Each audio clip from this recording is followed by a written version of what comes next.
La palabra de Dios es viva, eficaz y más cortante que toda espada de dos filos. Cada semana, su autor nos invita a profundizar, a creer más y a vivir mejor a través del repaso de la lección de escuela sabática en Más de tu Palabra. Hoy, en Más de tu Palabra, estudiaremos la lección número 9. ¿Cómo vivir la ley? Sean bienvenidos a Más de tu Palabra. Feliz sábado, querida familia. Gracias por estar nuevamente con nosotros en su programa Más de su Palabra, el espacio donde estudiamos juntos, donde compartimos la palabra de Dios y predicamos del amor de Jesús. Pastor, bienvenido, el pastor Jorge Luis Rodríguez con nosotros. Muchas gracias, Daylin. Un gusto para mí poder compartir este espacio nuevamente contigo y también con los amigos que están en sintonía desde distintas partes del mundo y de nuestro territorio de la división interamericana. Amén, así es. Y continuamos con el estudio de este maravilloso trimestre que es sobre el éxodo de Egipto. Y hoy la lección para este día es cómo vivir la ley, la lección número 9. Es interesante, pastor, esta lección tiene mucho de qué hablar, así que vamos a pedir el Espíritu Santo que nos ayude a entender este mensaje tan maravilloso para no solamente discernirlo, sino también ponerlo en práctica en nuestras vidas. Vamos a orar. Amadísimo Padre Celestial, muchísimas gracias por el privilegio que nos das una vez más de estudiar tu palabra. Te pedimos que nos des un corazón dispuesto a recibir lo que hoy vamos a aprender y darnos la fuerza para hacer tu voluntad.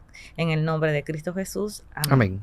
Pastor, hemos llegado ya cuando Dios le entrega a Moisés los 10 mandamientos. Le entrega la ley, una ley buena, justa y santa. Eso dice Pablo en Romanos 12. Exactamente. Pero más adelante, en los versículos siguientes, desde el capítulo 21 del Éxodo hasta el 23, Dios le entrega a Moisés otras leyes más. Aparte de los 10 mandamientos, la ley justa, buena y santa, también le entrega otras leyes más. Y cabe preguntarse, ¿qué diferencia hay entre las primeras leyes dadas en el monte Sinaí, el Decálogo, y las otras leyes que vinieron posterior?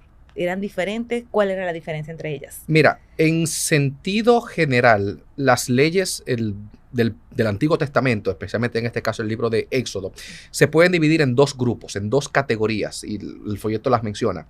Están las leyes apodícticas y están las leyes casuísticas. ¿Qué es una ley apodíctica? Una ley apodíctica es lo que hoy en día conocemos como un principio. Es una ley universal que se aplica en todo momento para todas las personas, en todos los tiempos. Es un principio. Quizás la palabra que hoy en día podamos utilizar más para definirla es un principio. No matarás. Ahí no hay que especificar que esta ley es para hombres o para mujeres, o si es para niños o para adultos, Exacto. o si es solamente para los que viven en determinado territorio o para... No, es una ley universal, es un principio. No tendrás otros dioses ajenos delante de mí, no codiciarás, no cometerás adulterio, no hurtarás. Estas son leyes apodícticas, son principios generales. Hay otro grupo de leyes que se denominan leyes casuísticas. Y yo creo que el nombre tiene que ver con eso, con casos. Casos, quizás casos y cosas, diría alguien por ahí. Casos. Tú te das cuenta que las leyes apodícticas son como una manta que abarca todo. No cometerás adulterio. Acuérdate del sábado para santificarlo. Honra a tu padre y a tu madre. Pero las leyes casuísticas suelen comenzar con un sí o con un cuando. O sea, Dios está previendo una situación en concreto. Cuando hagas esto, cuídate de esto. Cuando tal cosa suceda, entonces procede de esta o cual manera. Dios está hablando de un momento puntual, de un caso concreto al que se aplica esa ley o donde se debe aplicar ese concepto. Ahora bien, las leyes casuísticas obedecen a los principios, suelen ser la aplicación de los principios.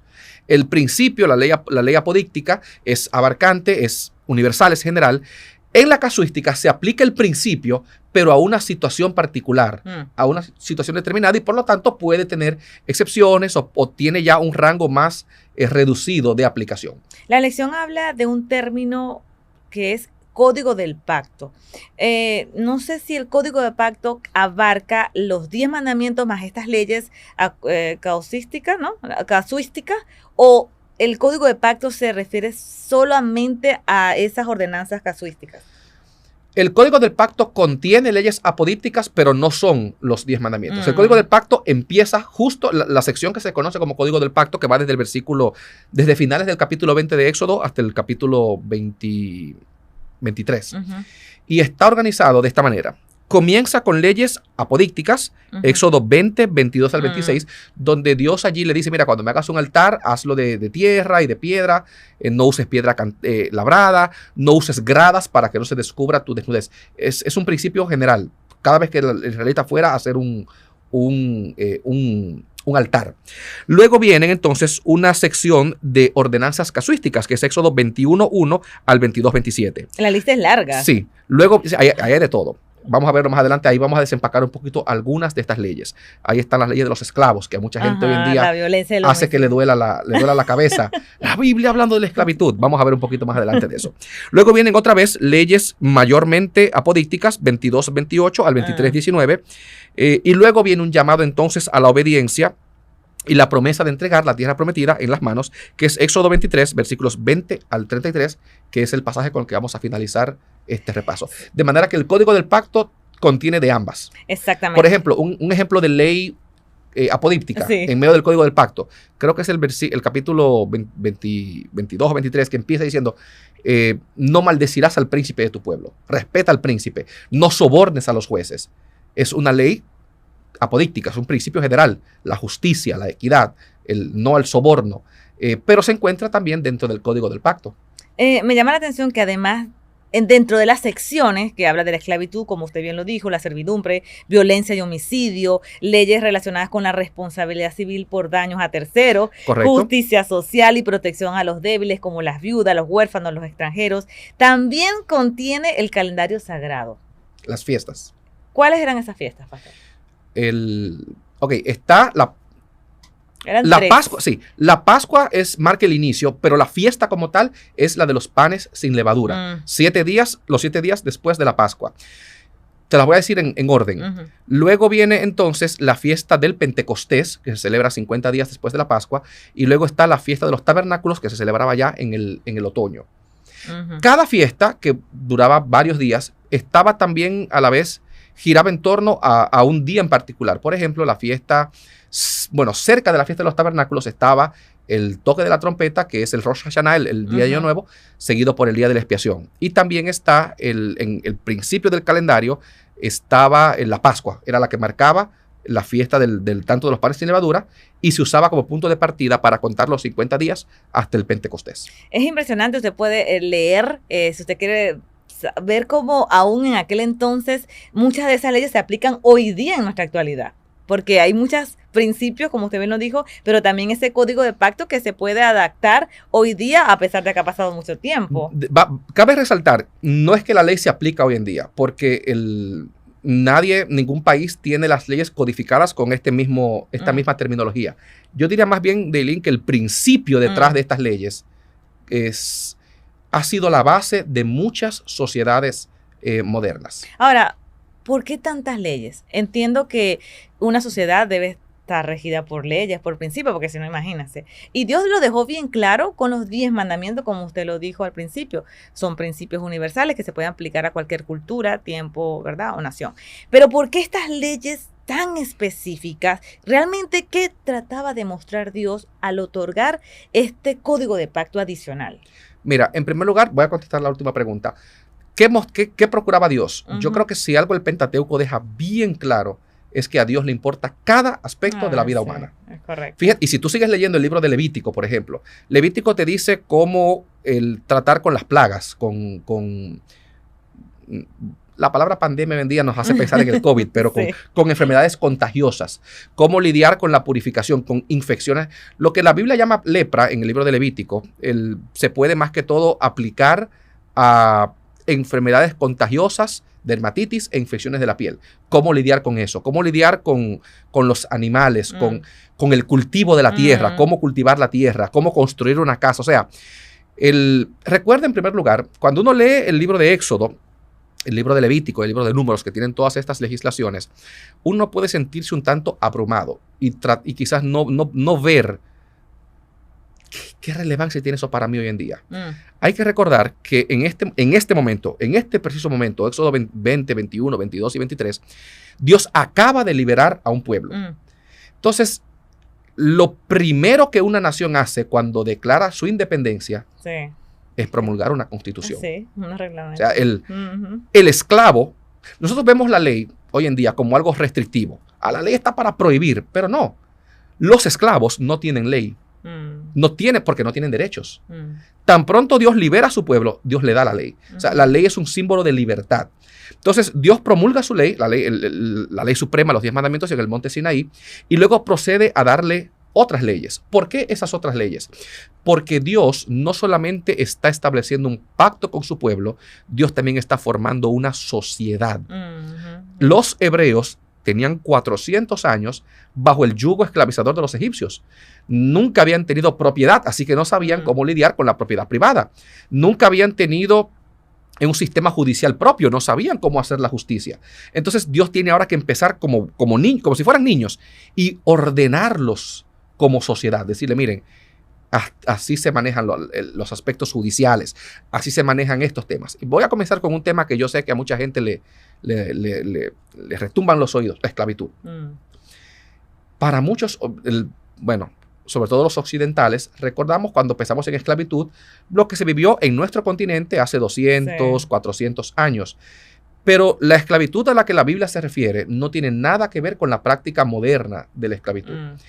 En la Biblia, y si tú lees el Éxodo 21, que es el capítulo que más trata sobre las leyes de la esclavitud en la Biblia era un método de pago. O sea, se puede comparar al trabajo hoy en día. Sí. Por eso yo una vez leí un chiste que decía que la esclavitud no se abolió, sino que se redujo a 8 horas diarias o 40 horas a la semana. No, pero tú le debías dinero a una persona, no tenías para pagarlo, pues tú le trabajabas a esa persona.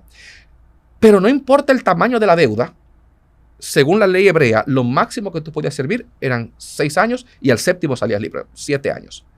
Entonces, no era como hoy en día. No hoy en día, como hace 200 años.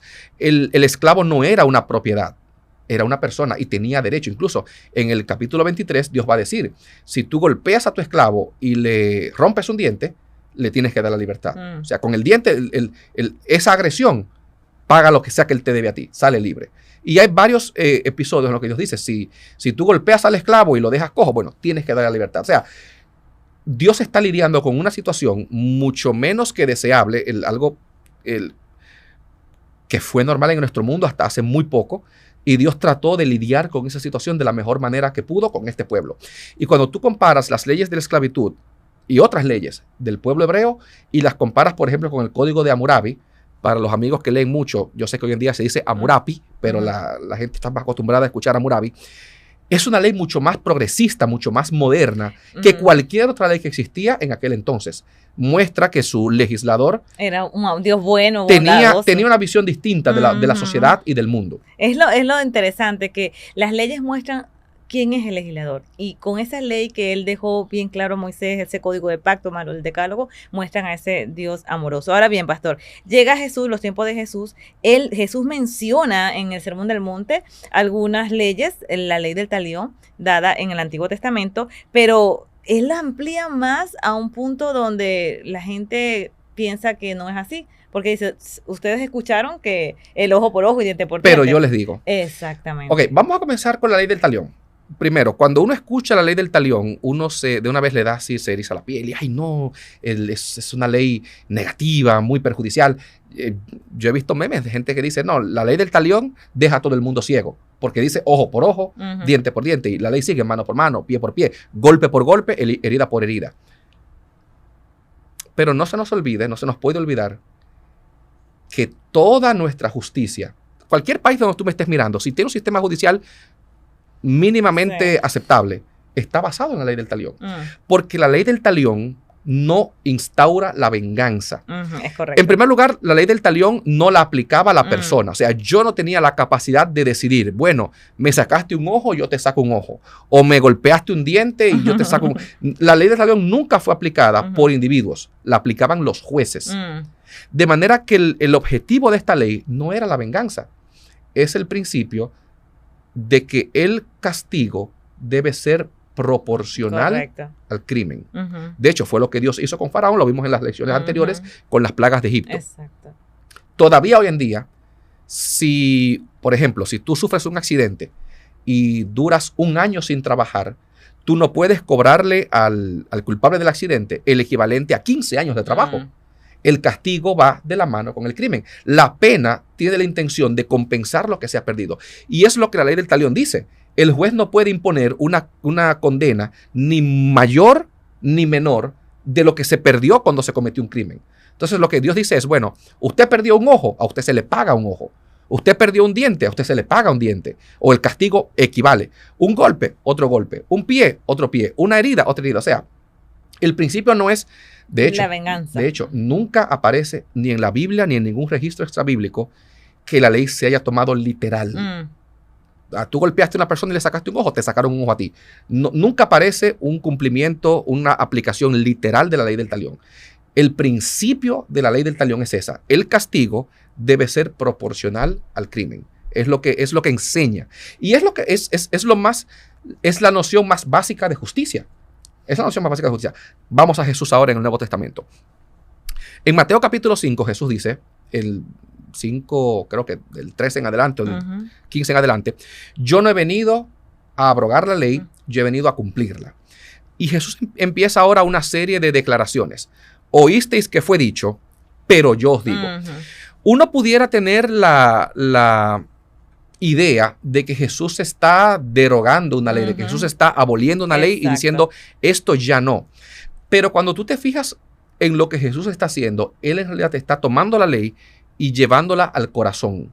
De hecho, está haciendo la ley mucho más severa. Yo prefiero que me dejen a mí con la ley del talión y no con lo que Jesús dijo. Porque, ¿qué dice Jesús en Mateo capítulo 5? Bueno, Jesús comienza diciendo, oíste que fue dicho, honrarás a tu padre y a tu madre. Pero yo te digo que cualquiera que maldiga a su padre es digno de muerte. Jesús dice, oíste que fue dicho, ¿cuál es la otra? Con la otra mejilla que... Sí, esa vamos para allá. Pero hay una que es con el hermano. Pero Jesús dice, bueno, pero yo te digo, ni siquiera te enojes con tu hermano. Oísteis que fue dicho, ojo por ojo, diente por diente. Pero yo os digo, no resistas al que es malo. Antes, si alguien te golpea en una mejilla, ponle la otra. Si te obligan a llevar una carga por una milla, ve con el 2. Oísteis que fue dicho, amarás a tu prójimo y odiarás a tu enemigo. Pero yo os digo, no resistas al malo. Y antes mejor orad amad a vuestros enemigos, bendecid a los que os maldicen. Otra mucho más difícil. Oísteis que fue dicho, no cometerás adulterio. Pero yo digo, cualquiera que mire a una mujer y la codicia en su corazón, ya adulteró con ella en su corazón. O sea, Jesús está diciendo, no hay que llegar a cometer el crimen. Vamos a atacar el mal de raíz en el corazón. Jesús dice, por ejemplo, en el caso del adulterio, la dignidad sexual de una mujer es tan valiosa para Dios que ni siquiera en la privacidad de mi mente, donde nadie tiene acceso, yo debiera pensar en una mujer como un objeto, como en algo que yo puedo codiciar, ni siquiera en mi corazón, ni siquiera donde nadie me ve, ni siquiera ahí. No tengo que llegar al acto. Entonces Jesús toma la ley del talión y la cambia o la hace mucho más severa. Y ahora dice Jesús, en vez de tú procurar la retribución, mejor procura la paz, mejor procura el perdón. Entonces Jesús no está aquí eliminando una ley. De hecho, la está haciendo más severa, la está haciendo más estricta, la está llevando está atacando los motivos del corazón. Exacto, es como que la está redireccionando, porque parece que en aquel entonces los rabínicos habían dado una mala interpretación a la ley, porque era como vengativo, pero Jesús está recordando que las leyes dadas por Dios no van con la finalidad de ser vengativos, sino de buscar misericordia y restaurar, reconciliar la paz entre las personas. Los judíos en tiempo de Jesús, a ver, el ser humano en todos los tiempos, no vamos ahora a cargarle el dado solamente a los hermanos judíos. Uno siempre busca la manera, dicen en mi país, el que hizo la ley, hizo la trampa. Uno busca la manera de de navegar allí de la manera como mejor me conviene a mí. Un ejemplo fue el que le pasó a Jesús. Los judíos del tiempo de Jesús debatían porque sabían que la ley dice, Levítico 19, amarás a tu prójimo como a ti mismo. Está bien, no hay problema, yo no tengo problema con eso. Bueno, pero ¿y quién es mi prójimo? Bueno, yo defino mi prójimo como me conviene a mí para amar a los que a mí me conviene y los que yo quiero amar. Jesús dice, no, Señor, eso no es así. Y ahí cuenta la historia, por ejemplo, Lucas 10 del buen samaritano. Jesús lo que está tomando es esa ley, esa interpretación cerrada de la ley, esa interpretación que busca mi conveniencia. Dice, no, Jesús, vamos ahora a llevarlo al corazón, a cambiar tu forma de ser. Exacto. Pastor, vemos también allí rápidamente cuando viene Jesús, muchas de las leyes, muchas de las secciones de ese código de pacto eran con sacrificios, pero ya Jesús llega, Jesús muere. Entonces, ¿en qué medida debemos considerar vigente hoy, en pleno siglo XXI, año 2025, cuáles leyes, tanto dadas por los 10 en el Sinaí, los 10 mandamientos, como el código de pacto, están vigentes para hoy? Es más, ¿cómo puede el pueblo de Dios realmente discernir cuáles mandamientos ahora se mantienen, que son eternos, o cuáles son culturales y cuáles otros fueron ya cumplidos en Cristo? No te va a gustar mi respuesta. Todo es válido todavía hoy en día. Me voy a explicar para que no salten de la silla los que están allí. No. Recuerda que la ley, o bueno, no recuerda, pero la ley suele ser un reflejo de su legislador. De manera que incluso, y mencioné al principio, yo pertenezco, tú y yo vivimos en un país en este momento, Estados Unidos, entonces yo no puedo ahora decir, bueno, la Biblia dice que si yo tengo una empleada, entonces me puedo casar con ella. No, yo tengo que aprender. Hay un elemento en teología que se llama fusión, y es que en la Biblia me llega ligado, me llega la palabra de Dios envuelta, por así decirlo, en la mentalidad, en el idioma, en la cultura de las personas que recibieron la Biblia. Pero el principio detrás de la ley sigue siendo aplicable para mi vida personal. No que yo pueda ahora tomarlo y llevarlo a una corte y decirle a un juez, bueno, usted tiene que darme este veredicto porque la Biblia dice. No me refiero a ese aspecto de la aplicación de la ley. Pero, por ejemplo, cuando tú lees las leyes que Dios dio en el Código del Pacto, te das cuenta que Dios era un Dios de justicia, un Dios de orden. Esos principios deben gobernar mi vida todavía hoy en día. Cuando yo leo las leyes de los sacrificios, ¿qué yo debo ver en ellos? Yo debo ver a un Dios que se preocupa por mi integridad, a quien le molesta o quien se preocupa cuando yo fallo, y que Él busca la manera de que yo pueda enmendar mi relación con Él cada vez que yo fallo. No es que usted va a tomar ahora una ovejita y va a ir a sacrificarla en el patio de su casa. Pero yo debo aprender a ver en estos pasajes del Antiguo Testamento, que a muchos cristianos no nos gusta prestar atención, ver el Dios detrás de esa ley, ver el principio detrás de estas leyes. Hace unos días estaba hablando con una persona y le decía, bueno, las leyes higiénicas, las leyes de higiene del Antiguo Testamento, me muestran que a Dios le preocupa la higiene. No debo yo seguirlas al pie de la letra, pero debo recordar que hay un Dios que se preocupa por la higiene del ser humano. Así es. Y aplicarla en mi contexto hoy en día. Incluso las leyes de los sacrificios que hoy en día no cumplimos porque se cumplieron en Cristo, pero me hablan de un Dios que cuando el ser humano pecó, Dios tomó la iniciativa de decirle al pueblo, cuando tú peques, esto es lo que debes hacer para buscar la reconciliación conmigo. Qué hermoso, es maravilloso. Pastor, esta sección de ese código de pacto, además de todas esas leyes, Dios es tan maravilloso que da unas promesas, porque Él dice, no solamente te voy a entregar las leyes, sino que muestra su fidelidad al prometerle victoria, provisión y dirección. Sin embargo, después de esa promesa viene una advertencia y tiene que ver con la obediencia de esas leyes. La pregunta es, porque hay una pregunta que sale hoy día, ¿estamos bajo la ley o bajo la gracia? Pero de acuerdo a esta última parte de esta lección, es que Dios nos pide ser obedientes. Cuando uno lee el Nuevo Testamento, nos damos cuenta de que las exigencias de Dios para sus hijos quizás pueden cambiar la forma de Él formularlas, pero Dios siempre espera madurez, misericordia de sus hijos. Me gusta mucho cómo Dios promete que cuando el pueblo sigue sus ordenanzas, Él hace 13 declaraciones que en primera persona, yo. Éxodo 23:20, yo envío mi ángel delante de ti. Yo seré enemigo de tus enemigos, versículo 22. Afligiré a los que te afligen, también versículo 22. Yo los destruiré a los enemigos. Quitaré toda enfermedad de en medio de ti. Yo te concederé larga vida, versículo 26. Enviaré mi terror delante de ti, versículo 27. Llenaré de consternación a todo pueblo donde entres, versículo 27. Haré que todos tus enemigos huyan delante de ti. Enviaré la avispa delante de ti, versículo 28. Hay una canción muy famosa inspirada en este versículo. Poco a poco los echaré de delante de ti, versículo 30. Estableceré tus fronteras. Dios es el que dice, yo voy a decir hasta dónde tú llegas. Yo pondré en tus manos a los habitantes del país, versículo 31. Dios promete su presencia. Y tú usaste una palabra, código del pacto, al principio de la lección. Porque en el Antiguo Testamento, el pacto define la relación de Dios con su pueblo. Donde Dios se compromete, pero el pueblo también. Si tú obedeces, entonces estas serán las consecuencias.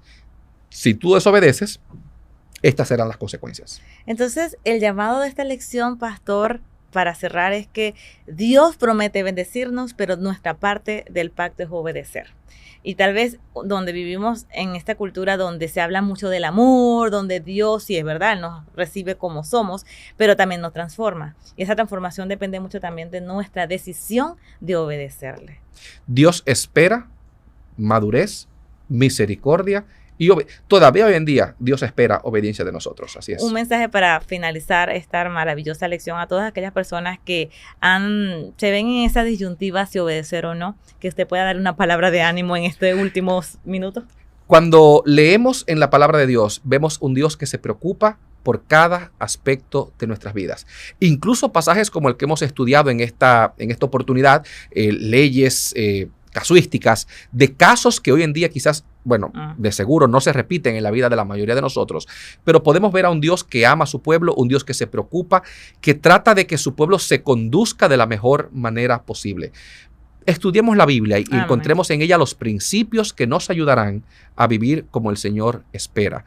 Yo sé que Dios también tiene planes para tu vida y esos planes también incluyen compromisos de parte tuya. No tengas miedo hoy de comprometerte con el Señor, de ofrecerle tu lealtad para también recibir las bendiciones que Él tiene para ti. Oremos para que esto sea una realidad en nuestras vidas. Pastor, por Oremos. favor. Gracias, buen Dios, por este repaso de esta lección. Te pedimos ahora que nos des la capacidad de vivir la ley como tú esperas que lo hagamos, que podamos conocerte a través de tu palabra y sobre todo, Padre, que podamos vivir como tú esperas y ser una luz para otros en este mundo. Te lo suplicamos en el nombre de Jesús. Amén. Amén. Con la certeza de que Dios, a través de su palabra, seguirá guiando nuestros pasos cada semana, nos despedimos hasta la próxima edición de Más de tu Palabra. Les esperamos.